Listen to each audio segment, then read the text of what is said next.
Halo, jumpa lagi dengan saya. Untuk yang baru pertama kali nonton, saya Anna Marsiana, punya 2 channel, Cerdas Bersama Anna Marsiana ini, dan satu lagi Jalan-Jalan Bersama Anna Marsiana. Jadi, jangan lupa untuk tonton terus, like, share, dan subscribe. Oke?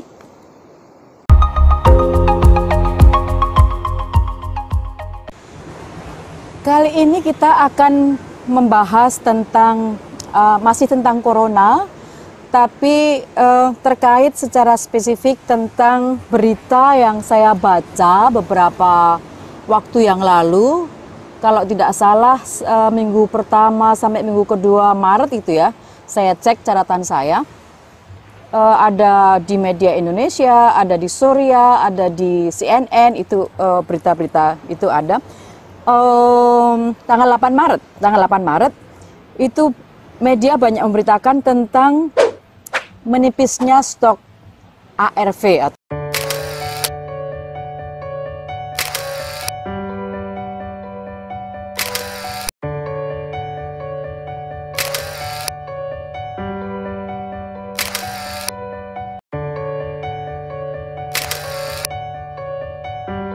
ARV atau antiretroviral. Teman-teman tahu apa itu ARV? Untuk yang belum tahu, ARV seperti namanya, antiretroviral, adalah obat anti retrovirus. Untuk teman-teman yang awam bisa mengatakannya itu adalah obat untuk HIV, menghambat perkembangan virus HIV. Karena virus HIV itu masuk kategori virus retrovirus gitu. Jadi obatnya disebut ARV atau antiretroviral.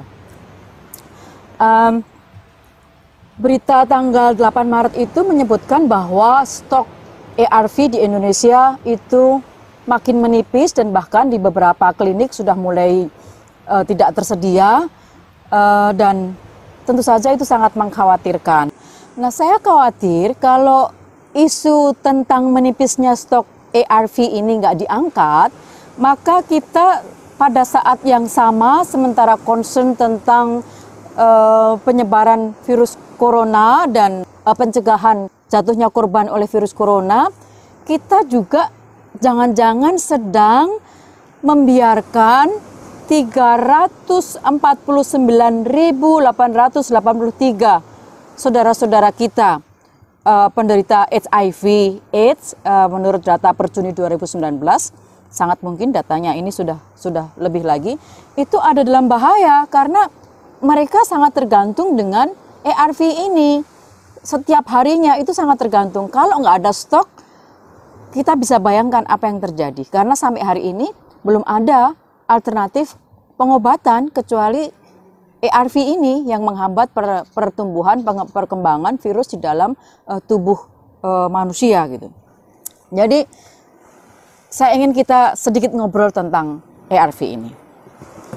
Karena berita itu sangat memprihatinkan dan mengulik nurani kita, saya melakukan riset singkat gitu ya. Apa yang terjadi? Kenapa pas jikalau kita semuanya heboh, concern, energi kita semuanya hampir habis untuk pencegahan, penanganan, pengendalian corona, itu kok iya ARV itu stoknya menipis gitu. Dan kita kan nggak bisa milih ya prioritasnya yang mana gitu, karena ini sama-sama soal sakit yang akan berdampak kepada hidup orang, rakyat Indonesia.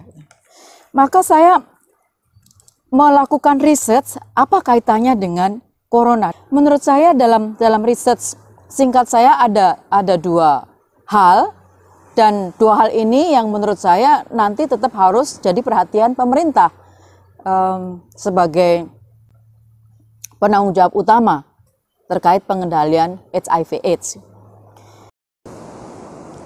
Yang pertama adalah masalah teknis ya. Ternyata memang ada persoalan teknis yang nampaknya juga memang tidak mudah untuk diselesaikan. Saya tidak tahu bagaimana menyelesaikannya, tapi ini harus kita bahas di sini terkait dengan pencegahan, pengendalian, penanganan corona, kita tahu bahwa beberapa negara sudah memberlakukan kebijakan lockdown gitu ya. Artinya kalau sudah lockdown ya tidak ada pergerakan keluar masuk ke wilayah tersebut.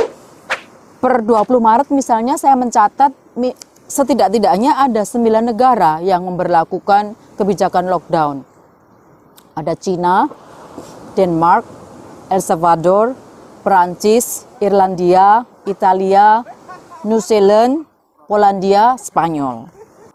Terkait dengan beberapa negara lain di Eropa, juga Amerika mungkin tidak memberlakukan kebijakan lockdown, tetapi menyerukan agar mengurangi, menghentikan penerbangan, sehingga kita bisa lihat dampaknya ada ribuan penerbangan yang di-cancel sementara selama masa pengendalian virus corona ini. Jumlah pastinya belum ada, tapi saya bisa pastikan lebih 10.000 penerbangan gitu ya. Karena ada belasan maskapai yang sudah meng-cancel penerbangan mereka, dan satu maskapai itu ada ratusan sampai ribuan penerbangan. Misalnya Norwegian Air itu ada lebih 3.000 penerbangan yang di-cancel. Nah, padahal kita tahu bahwa ARV itu sangat tergantung kepada negara produsen, negara supplier, alias ARV di Indonesia itu import, datangnya dari negara lain.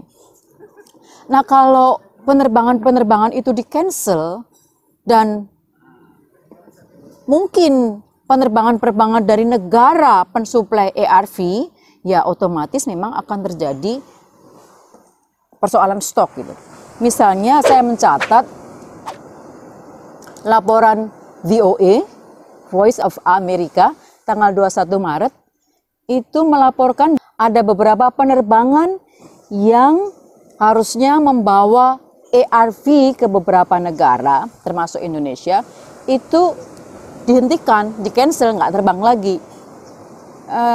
Yang akibatnya tentu kemudian kita nggak bisa ada penambahan stok gitu. Nah, itu persoalan teknis yang mungkin agak sulit untuk dihadapi karena kita nggak bisa mempengaruhi ya tentang kebijakan pengurangan penerbangan itu karena memang situasinya masih seperti sekarang ini.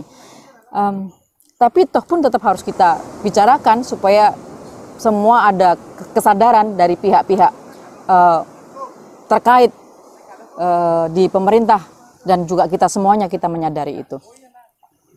Yang kedua, aspek kedua itu terkait, saya tidak tahu tepatnya menyebut sebagai apa.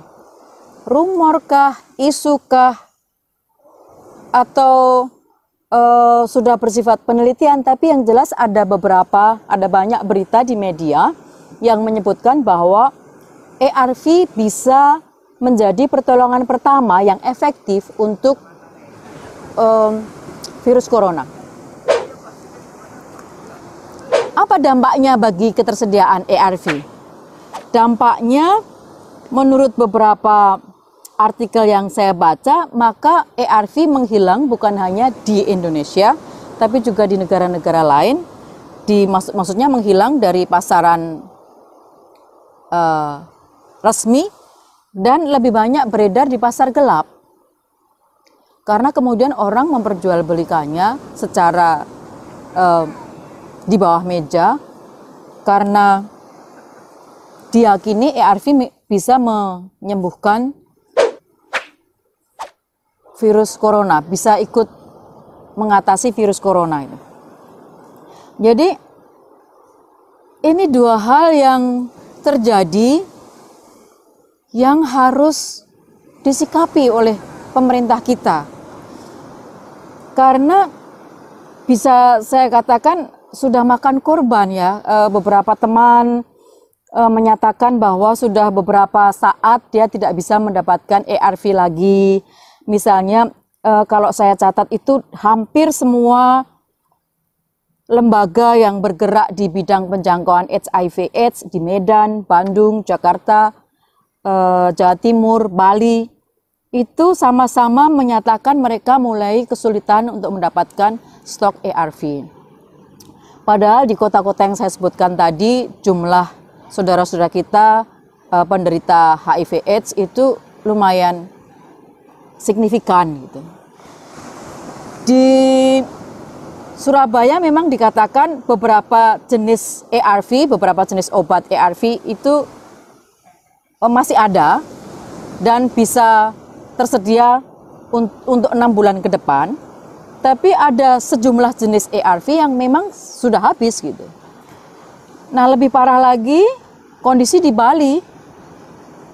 Di Bali, sebuah klinik yang diwawancarai media nasional tanggal 9 Maret yang lalu menyatakan bahwa klinik di Bali hanya punya ketersediaan stok sampai 10 hari ke depan. Padahal Bali adalah titik merah untuk HIV/AIDS. Saya tidak ingin menambah runyam pemerintah kita yang saat ini sedang berkonsentrasi penuh untuk mencoba mengendalikan sebaran Corona COVID-19 maupun juga sedang berjuang penuh tim medis untuk pengendalian dan penanganan suspek Corona. Sekaligus saya ingin mengucapkan berduka cita yang sedalam-dalamnya atas meninggalnya 6 dokter dan juga beberapa perawat yang ada di garda depan pengendalian COVID-19 di beberapa rumah sakit di Indonesia. Tapi saya tetap ingin mengangkat isu ARV ini untuk mengingatkan bahwa ketersediaan ARV ini sama urgentnya, sama pentingnya dengan isu pengendalian corona. Karena di balik menipisnya ketersediaan ARV di Indonesia ini, ada hidup 349.883 orang, itu data resmi, yang dipertaruhkan. Di mana tidak bisa tidak mereka harus minum ARV. Jadi saya harap ini betul-betul mendapatkan perhatian dari pemerintah. Entah bagaimana caranya segera bisa mendapatkan penyelesaian sehingga saudara-saudara kita, para penderita HIV/AIDS itu juga masih bisa dijamin kelayakan kualitas kesehatannya. Sampai di sini dulu obrolan kita kali ini. Mudah-mudahan masalah ini bisa segera diselesaikan sehingga 349.000 kualitas kesehatan teman-teman kita, saudara-saudara kita penderita HIV/AIDS bisa ada jaminan dalam jangka panjang. Dan terakhir, terus menjadi cerdas, terus belajar, cintai negeri kita.